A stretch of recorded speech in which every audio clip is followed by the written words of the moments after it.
नमस्कार, आप देख रहे हैं लाइव इंडिया न्यूज और आपके साथ मैं हूं ऋषिका। बिहार की राजनीति में कल एक बड़ी घटना देखने को मिली। बिहार में लोक जनशक्ति जो पार्टी है उसमें बड़ी बगावत देखने को मिली, जहां चिराग पासवान के जो चाचा हैं पशुपति पारस, उन्हें 5 सांसदों ने अपने संसदीय दल का नेता चुना। ये जैसी ही खबर ये सामने आई, इसके बाद ही बिहार की जो राजनीति है वहाँ पर हलचल तेज़ हो गई, क्योंकि अभी तक ये जो बगावत थी ये देखी नहीं गई थी। और चिराग पासवान जो हैं, जो अपने पिता रामविलास पासवान के निधन के बाद से ही पार्टी की कमान संभाले हुए हैं, उनके लिए एक बड़ा झटका था, क्योंकि अभी तक चिराग पासवान के हाथ में जो पार्टी है उसकी डोर थी, लेकिन अब वो जो है वो चली गई है उनके चाचा यानी कि पशुपति पारस के पास। वहीं इन सब के बीच ही अब जो एक खबर सामने आई है वो ये है कि चिराग पासवान को कांग्रेस की तरफ से कांग्रेस ज्वाइन करने का ऑफर आया है। एमएलसी प्रेमचंद मिश्रा ने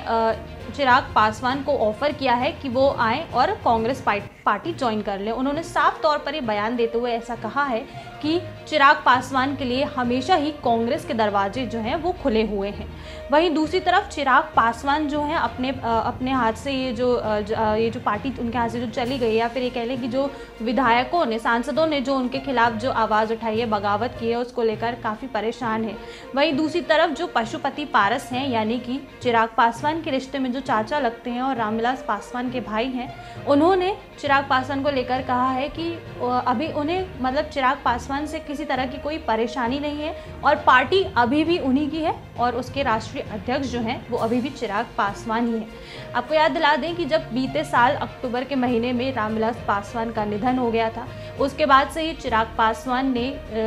ये जो पार्टी है एलजेपी, इसकी बागडोर संभाली हुई है और बखूबी अपना कर्तव्य का पालन करते हुए चिराग पासवान आगे आए। कहा जा रहा था कि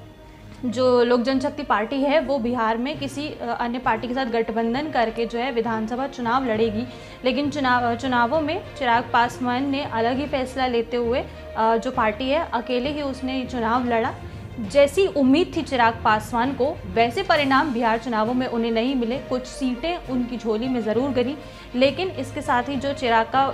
पॉलिटिकल करियर था, जहां लग रहा था कि इसके बाद से चिराग के पॉलिटिकल करियर को एक नई दिशा मिलेगी, हो सकता है कि उन्हें केंद्र में भी कोई बड़ा स्थान दे दिया जाए, लेकिन अब जो ये बगावत हुई है इससे चिराग पासवान की मुश्किलें बढ़ सकती हैं। अब देखना ये होगा कि अगर जो कांग्रेस ने जो चिराग पासवान को ये ऑफ़र दिया है, तो क्या चिराग पासवान इस ऑफर को अपनाते हैं या फिर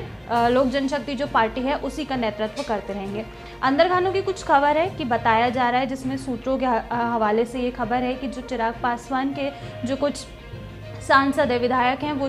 चाहते हैं कि जो वो नेतृत्व, जो चिराग पासवान का नेतृत्व में, उसमें ऐसा कहा जा रहा है कि वो जो सांसद हैं वो इससे खुश नहीं हैं। बताया जा रहा है कि उस कार्य प्रणाली में जो काम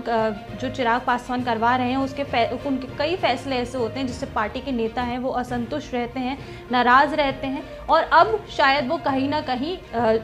इस पार्टी एलजेपी में अपने आप को असुरक्षित महसूस कर रहे हैं। ये सूत्रों के हवाले से खबर है। अब देखना ही होगा कि क्या चिराग पासवान इस पूरे घटनाक्रम के बाद क्या कांग्रेस का दामन थाम लेते हैं या फिर लोक जनशक्ति पार्टी के साथ ही अपने करियर को आगे बढ़ाते हैं। नमस्कार।